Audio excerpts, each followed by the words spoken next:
Now that we know how to take the derivative of a function using the power rule, the question is, what do we do with it? So we're going to walk through a couple of examples of how we use the derivative function to be able to answer different types of questions. The first types of questions you're going to come across are questions that ask you to find slope and the equation of tangent lines given a function and a specific point. So here we're asked to find the equation of the tangent line of g of x, specifically at x equals 8. So we're going to start with g of x, and we're going to take its derivative. Before we do that, though, I'm going to simplify this a little bit using some algebra skills to make the function a little bit more applicable to the power rule. I'm going to start off by separating the binomial terms into two separate fractions. 5 over the cube root of x, take away x over the cube root of x. When I change everything so that it's no longer a fraction, I'm going to come up with 5x to the negative 1/3, take away x to the positive 2/3. This version of g of x is a little bit easier to take the power rule with. So I'm going to find g prime, our derivative. And for our very first term here, we're going to keep the coefficient of 5. We're going to drop the exponent of negative 1/3. We're going to have our variable x, and we're going to subtract 1 to get negative 4/3. For our second term, we're going to follow the same steps. We're going to keep the coefficient of negative 1, drop the 2/3, keep our variable x, and subtract 1 from our exponent.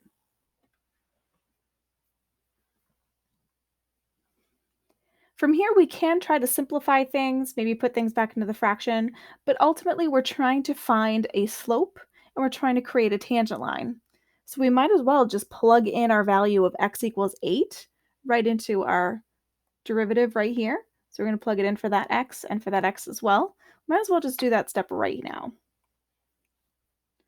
So g prime at 8 will look like 5 times negative 1/3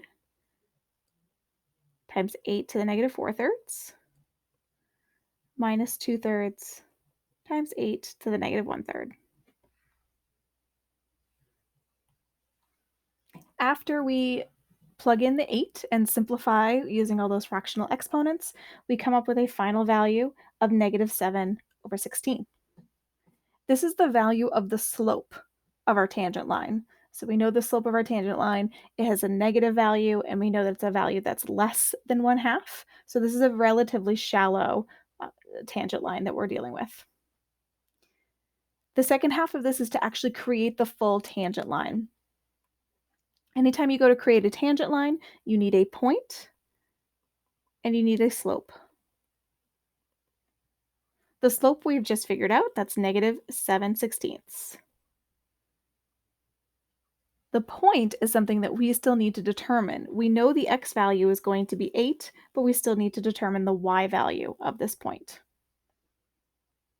So for that, we're going to find g of 8.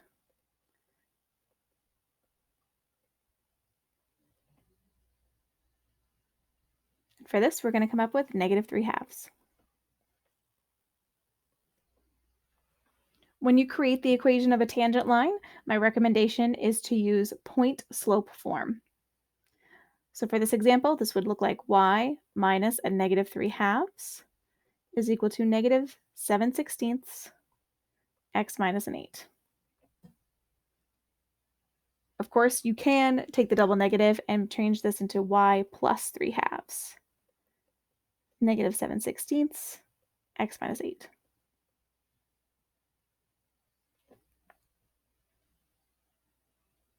Our next example is about finding tangent lines that have very special characteristics.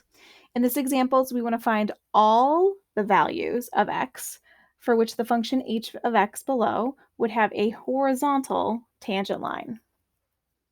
So we don't know what x value that we have for a tangent line. We need to actually find the x values. And these tangent lines that we're looking for are all horizontal. This means that the slope has to have a value of 0. That's where we're going to start. Where would we have a slope of 0 for this function? So we're going to take h of x, which is x to the 1/4 minus x to the 3rd, and we're going to take its derivative.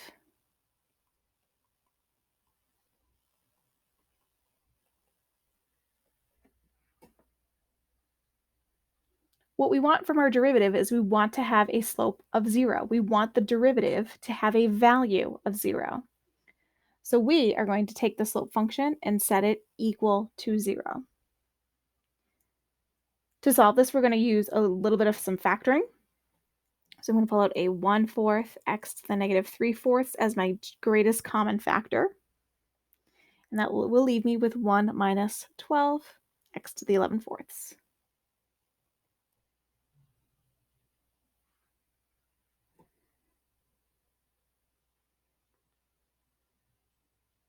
So when we set this equal to 0, this very first part over here, setting this equal to 0,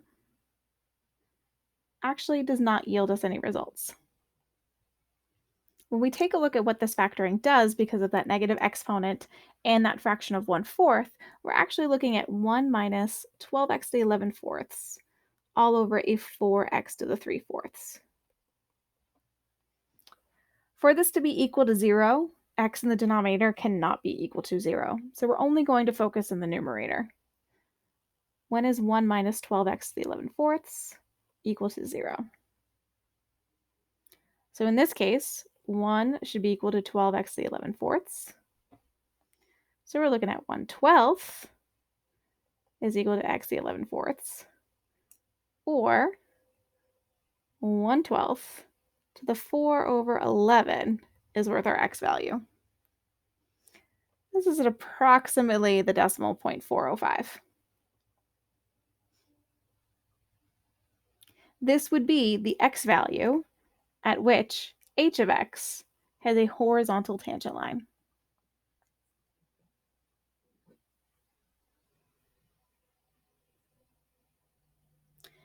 Example 3 is an example of where we're trying to find the missing values. In this case, we have a function that has an unknown coefficient of k, and we have a very specific tangent line. And we know that the line and the function are tangent at some point to each other. So when this happens, we have two items that need to align. Number one, there needs to be a point that they both share. If they don't share a point, they cannot possibly be tangent. And number two, when we're at that point, the slopes of your tangent line and the derivative of your function has to match.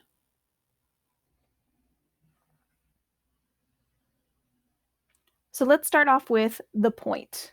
If we need to make sure that the line and the function are lined up with each other, that means that k, square root of x, needs to be the same as 1/2 x plus 3. If we're going to make sure the slope of the line matches the derivative of our function, the slope of our line is just 1/2, and that needs to be the same as the derivative. So let's find the derivative.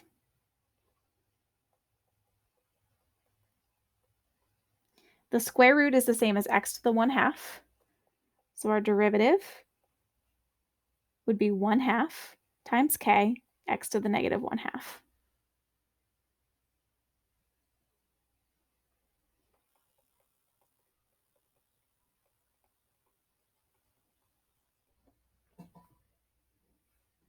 So I'm going to divide both sides by 1/2. And since that x to the negative 1/2 is really in the denominator, I'm going to multiply that over to the other side to get x to the positive 1/2.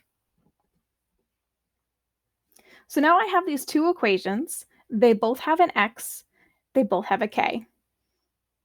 So we're going to use a system of equations to replace one with the other. We're going to let k be equal to x to the 1/2 and plug that into our other function, our other equation. So we're looking at the square root of x times the square root of x is equal to 1/2 x plus 3.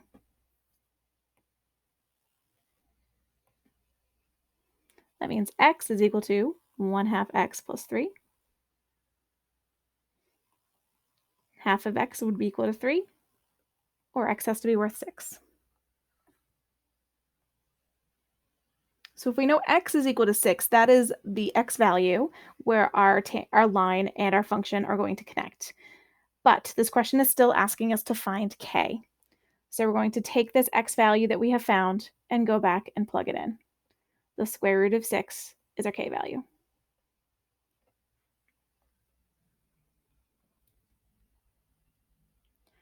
Our last example is checking for differentiability with piecewise functions. Now that we were able to take the derivative using the power rule, we can now apply that to some basic piecewise functions to check to see if a particular piecewise function would in fact be differentiable where the two separate pieces meet up together. So to do this, we need to make sure that we do have a continuous function, but we also need to check to make sure that the slopes on one side of our function, of our domain, is going to be equal to the other slopes on the other side of our domain. The differentiability is something that we should really be checking first, because if we are differentiable, we automatically know that we're going to be continuous. So for example, out of these multiple choice options we have, we cannot be differentiable but not continuous. That's not possible. We could be continuous but not differentiable. We could be neither, or we could be both. We're not going to be option A, undefined, because we do see the fact that we are equal to 3 in the second domain part. So we're going to check what happens with the derivative at either side. F prime of x will be another piecewise function. And we're going to take the derivative of each piece. For x squared, the value of our derivative would be a 2x. For the 6x take away 9, the value of our derivative would just be 6. We're going to keep the same domain restrictions. X is less than 3, x is greater than 3. We won't be equal to because we're not really sure what the value of our slope is specifically at x equals 3 yet. So what we're going to do is take a look at what happens with these slopes as they get closer and closer to 3. In other words, we're going to be taking a look at the limits. What happens with these functions as we approach 3? So the limit as x approaches 3 from the left, our piece is 2x. That would have a value of 6. The limit as x approaches 3 from the right of our function 6 is worth 6.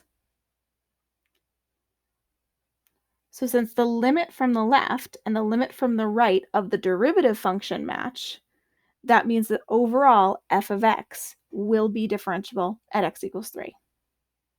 And since we're differentiable, we also know it has to be continuous at the same time. The best answer choice is answer E, both continuous and differentiable.